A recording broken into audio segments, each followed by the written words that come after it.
जी नाज़रीन, तो हब्स की इस एपिसोड में आप देखने वाले हैं कि जैसे बासित की माँ का तो इंतकाल हो चुका है। अब बासित के पास पछतावों के सिवाय कुछ भी नहीं बचा है। उसकी माँ उसकी मोहब्बत को तरसती हुई इस दुनिया से चली गई है।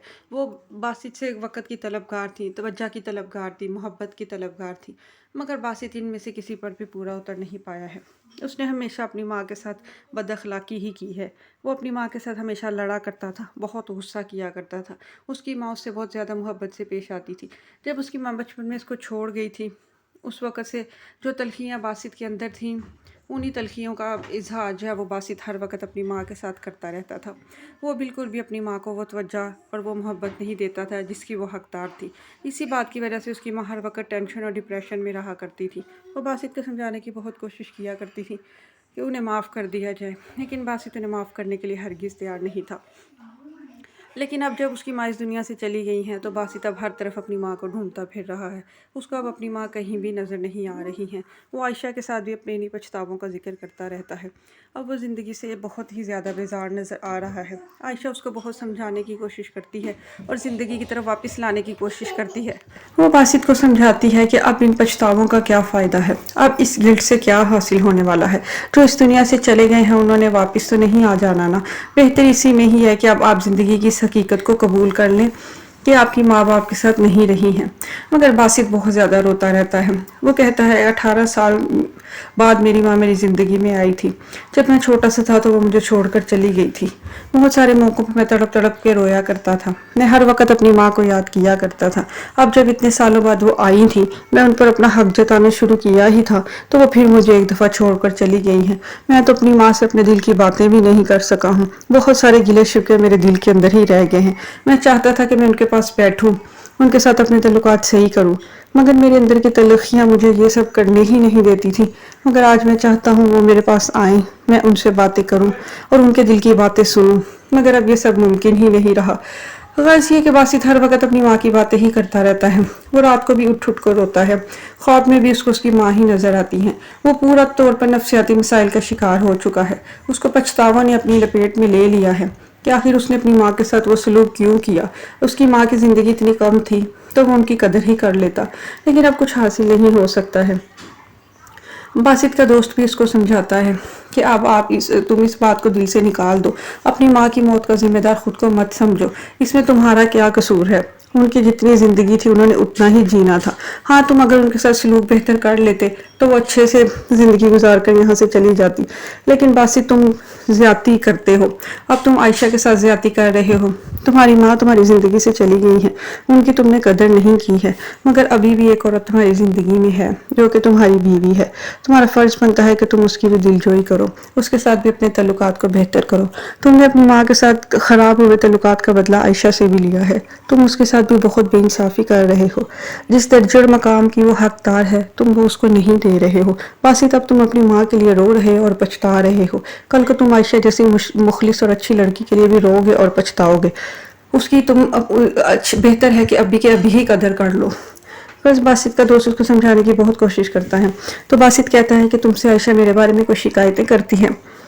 तो उसका दोस्त कहता है नहीं, ऐसी कोई बात नहीं है, उन्होंने मुझसे कभी कोई बात नहीं की। हाँ, मगर मैं ये बात खुद महसूस कर सकता हूँ कि वो दिल पे बहुत जबर रखे हुए हैं। वो तुम्हारे साथ बहुत मुखलिस हैं और तुम्हारे साथ बहुत मोहब्बत करती हैं, मगर तुम्हें उनकी मोहब्बत की कदर नहीं है। तुम उनके वो मकाम नहीं देते हो जिसकी वो हकदार हैं।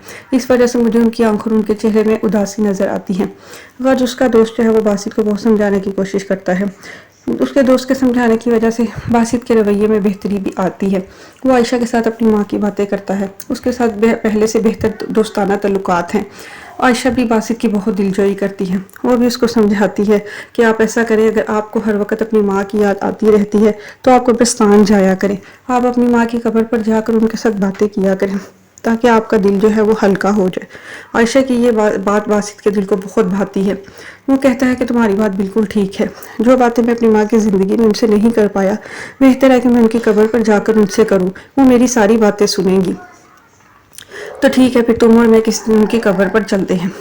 दूसरी तरफ जो आयशा की माँ है वो आयशा की बहन की शादी की तैयारियों में मसरूफ़ है।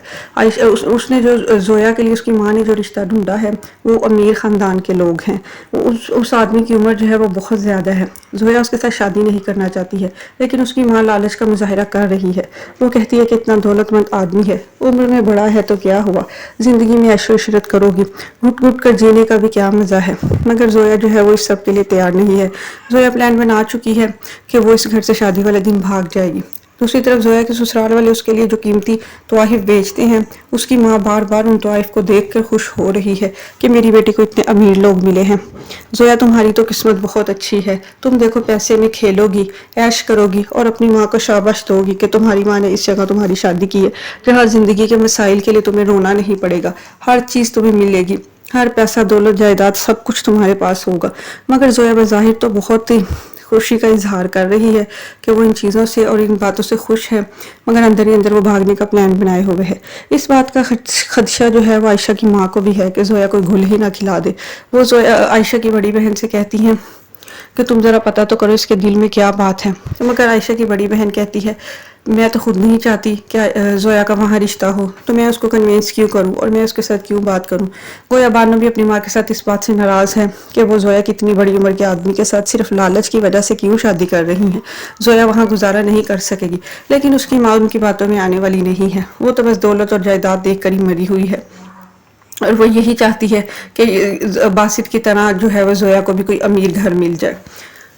दूसरी तरफ जो आयशा वो है वो बासित को समझाती है कि कल हम कब्रिस्तान जाएंगे और आपकी माँ के साथ आप बहुत सारी बातें करके अपना दिल हल्का कर लेना। बासित कहता है ठीक है। अगले दिन वो लोग कब्रिस्तान जाते हैं। कब्रिस्तान में जाकर बासित का तो रोना ही नहीं रुक रहा होता। वो अपने जज्बात पर काबू ही नहीं पा सकता। उस वक्त उसे बहुत ज़्यादा दुख हो रहा होता है कि उसकी माँ मनो मिट्टी तले जा सोई है और उसने अपनी माँ की ज़िंदगी में कदर नहीं की। वो अपनी माँ से बातें करता है। वो कहता है माँ मुझे माफ़ कर दें, मैंने आपके साथ बहुत लड़ा झगड़ा, लेकिन ना जाने क्यों 18 साल बाद आप मेरी ज़िंदगी में वापस आई थी तो मैं आपके ऊपर हक जताता था। हाँ मुझे बदअखलाकी से पेश नहीं आना चाहिए था, मुझे उन लम्हात को खूबसूरत बनाना चाहिए था, मगर ना जाने क्यों बचपन की वो तलखियाँ मेरे अंदर से निकल ही नहीं पा रही थी। जब भी मैं स्कूल कॉलेज में किसी भी जगह जाता था, टीचर पेरेंट्स मीटिंग होती थी, बच्चे अपनी माओ के साथ आए होते थे, तो उनको देखकर मैं अंदर ही अंदर बहुत ज़्यादा दुख महसूस करता था कि आज काश मेरी माँ भी मेरे साथ होती तो वो यहाँ पर मौजूद होती। मुझे किसी ने मोहब्बत करना सिखाया ही नहीं था, आप मुझे छोड़कर चली गई थी। वो बच्चे ही मोहब्बत करना सीखते हैं जिनकी माँ उनको मोहब्बत से बड़ा करती है। मेरे पास कोई भी नहीं था। आपने ये सोच लिया था कि मैं अपने बाप के पास खुश हूँ, ठीक हूँ, मगर ना तो मैं कभी खुश था और ना ही मैं कभी ठीक था। आपको मेरे पास आना चाहिए था। मेरे साथ भी बेइंसाफ़ी हुई है, मेरी भी हक तलफी हुई है। आपने 18 साल मुझे पलट के नहीं पूछा था। आप मेरे कर्जदार हैं और मैं भी ये कर्ज माफ़ नहीं करूँगा। यहाँ बार बार आया करूँगा, आपसे बातें किया करूँगा और बस आप मुझे भूलना नहीं। अब आपने मुझे बिल्कुल भी नहीं भुलाना।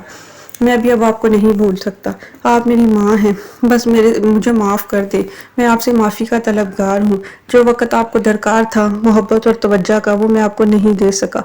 आपने मुझे बहुत समझाने की कोशिश की, मगर मैं क्या करता, इसमें मेरा भी कोई कसूर नहीं था। मैं अकेला तन्हा रहकर बड़ा हुआ था, मुझे आता ही नहीं था रिश्तों को निभाना। हाँ मुझे सगी माँ के साथ भी रिश्ते को निभाना नहीं आया। बस अब मैं यहाँ आऊँगा, आपसे माफ़ी मांगा करूँगा, आपसे बहुत सारी बातें किया करूँगा, तो शायद मुझे मेरे दिल को कोई सुकून आ जाए और मेरे दिल को कोई तसल्ली हो जाए। आयशा के साथ आपकी इतनी अच्छी दोस्ती हो गई थी, वो आपकी बहुत बातें करती है, वो भी आपको बहुत याद करती है। मैं भी आयशा के साथ आपके बारे में बहुत बातें करता हूँ। आपने मेरे वो सारे ख़त जो मैंने आपके लिए लिखे थे सब पढ़ लिए थे, मगर बस मैं आपके दिल की बातें नहीं सुन सका। मैं आपकी कोई भी बात नहीं सुन सका। यही बात के पछतावे मुझे लेकर बैठ गए हैं कि मैंने अपनी माँ के पास क्यों नहीं बैठा, क्यों नहीं वक़्त गुजारा। बस बासित बहुत ज़्यादा रोता हुआ घर वापस आ जाता है। दूसरी तरफ बासित जो है वो अपने ऑफिस को भी ज़्यादा तवज्जो नहीं दे पा रहा होता। ऑफिस के मामलात भी बहुत ख़राब चल रहे होते हैं। आयशा की बहन बानो ने ऑफिस का बहुत सारा काम संभाला होता है, मगर बानो की अहमियत की वजह से जवाद जो है वो उससे जलन का शिकार है। जवाद एक मंसूबा बनाता है, वो बानो की बनाई हुई फाइल को जो है वो चोरी कर लेता है। बासित उससे पूछता है कि जवाद बानो ने यहाँ पर फाइल रखी थी तो कहाँ गई। जवाद मुकर जाता है, वो कहता है मुझे उस फाइल का क्या पता। तो बासित उसको कहता है कि मेरे पास सीसीटीवी कैमरा फुटेज है, आप बानो के कैबिन में कल रात को देर तक क्या कर रहे थे। یہ سن کر جواد کے تو رونگٹے ہی کھڑے ہو جاتے ہیں۔ وہ اپنی غلطی قبول کر لیتا ہے اور کہتا ہے باسط سر مجھے معاف کر دیں، میں جلن کا شکار ہو گیا تھا کہ آپ بانو کو ترقی دے دیں گے اور مجھے کہیں آفس سے ہی نہ نکال دیں، بس اس خوف اور ڈر کی وجہ سے میں نے یہ حرکت کی ہے، باسط سر مجھے معاف کر دیں۔ اور باسط اسے معاف کر دیتا ہے۔